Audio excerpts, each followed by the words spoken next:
열린교회 성도 여러분 안녕하세요. 5월 22일 매일 성경 묵상 함께 하겠습니다. 오늘 묵상할 말씀은 창세기 45장 16절에서 28절의 말씀입니다. 함께 읽겠습니다. 요셉의 형들이 왔다는 소문이 바로의 궁에 들림에 바로와 그의 신하들이 기뻐하고 바로는 요셉에게 이르되 내 형들에게 명령하기를 너희는 이렇게 하여 너희 양식을 싣고 가서 가나안 땅에 이르거든 너희 아버지와 너희 가족을 이끌고 내게로 오라. 내가 너희에게 애굽의 좋은 땅을 주리니 너희가 나라에 기름진 것을 먹으리라. 이제 명령을 받았으니 이렇게 하라. 너희는 애굽 땅에서 수레를 가져다가 너희 자녀와 아내를 태우고 너희 아버지를 모셔오라. 또 너희의 기구를 아끼지 말라. 온 애굽 땅의 좋은 것은 너희 것임이니라.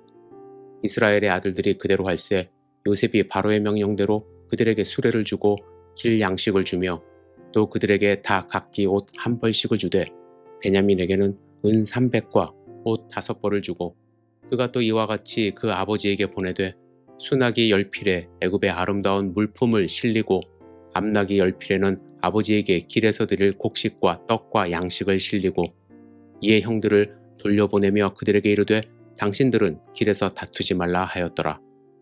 그들이 애굽에서 올라와 가나안 땅으로 들어가서 아버지 야곱에게 이르러 알려 이르되 요셉이 지금까지 살아있어 애굽 땅 총리가 되었더이다. 야곱이 그들의 말을 믿지 못하여 어리둥절하더니 그들이 또 요셉이 자기들에게 부탁한 모든 말로 그에게 말하며 그들이 아버지 야곱은 요셉이 자기를 태우려고 보낸 수레를 보고서야 기운이 소생한지라. 이스라엘이 이르되 조카도다. 내 아들 요셉이 지금까지 살아있으니 내가 죽기 전에 가서 그를 보리라 하니라. 아멘.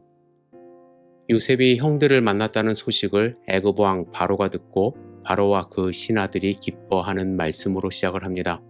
요셉은 애굽 사람들이 하대하던 히브리 민족으로 식사도 같이 하지 않던 사람들입니다. 그런데 바로는 요셉뿐 아니라 그의 형제들을 환대하고 그 가족을 애굽으로 초청하여 땅까지 내주고 살 수 있도록 합니다. 그만큼 요셉은 애굽과 바로에게 꼭 필요한 사람이었고 애굽에 은혜를 끼친 사람들입니다.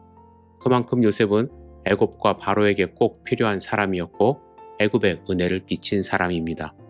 그런데 형들의 모습은 어떻습니까? 요셉은 바로의 명령대로 그들에게 수레를 주고 길 양식을 주고 또 그들에게 각기 옷 한 벌씩 그리고 베냐민에게는 은 300과 옷 5벌을 줍니다. 거기에 더하여 아버지에게 드릴 물품은 따로 전합니다. 수나기 10필에 애굽의 아름다운 물품을 실리고 암나기 10필에 아버지에게 드릴 곡식과 떡과 양식을 챙겨줍니다. 그러면서 24절에 당신들은 길에서 다투지 말라고 합니다. 요셉은 형들이 길에서 다툴 것을 염려하고 있습니다. 요셉의 걱정거리가 된 것입니다. 아마도 요셉은 형들이 아버지에게 가면서 요셉이 살아있다는 것을 어떻게 말해야 할지 서로 책임을 전가하다가 다툴 것이라고 생각했을 수도 있습니다. 베냐민에게만 더 많은 옷과 돈을 줬기 때문에 시셈에서 또한 다툴 수도 있다는 생각을 한 것입니다. 요셉은 애굽과 바로 그리고 형들에게 축복의 통로가 되었지만 형들은 지금 요셉에게 걱정거리가 되고 있습니다. 축복의 통로가 되는 삶과 걱정이 되는 삶 어떻게 갈리게 되었을까요? 그들의 삶을 돌이켜볼 때 가장 중요한 갈림길은 거짓말이었습니다. 요셉은 어떤 상황에서도 진실된 삶을 살았습니다. 너무 순수해서 형들에게 미움받을 정도로 요셉은 정직했습니다. 그러나 형들은 요셉을 애굽에 팔며 아버지에게 거짓말했고 지난 20년 동안 진실을 숨기며 살았습니다. 순간의 위기를 모면하기 위하여 남을 속이는 일은 당신은 그냥 넘어갈 수 있는 상황이라 할지라도 언젠가 진실을 밝혀야 하는 순간을 맞이할 것이고 그 순간을 지켜보는 사람들에게 걱정을 끼치게 됩니다. 물론 형들과 요셉의 근본적인 차이는 하나님을 두려워하는 믿음입니다.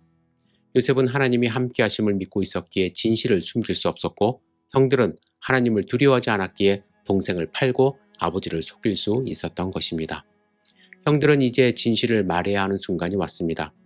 아버지에게 요셉을 만났고 요셉이 애굽의 총리가 되었다고 말합니다. 아버지 야곱은 죽은 줄로만 알았던 요셉의 소식을 믿지 못하고 어리둥절합니다. 그때 형들은 요셉이 부탁한 말을 그들에게 말합니다. 그리고 요셉이 자기를 위해 보낸 수레를 보고 야곱은 기운이 소생됩니다. 다행히 형들은 더 이상 거짓말하지 않았습니다.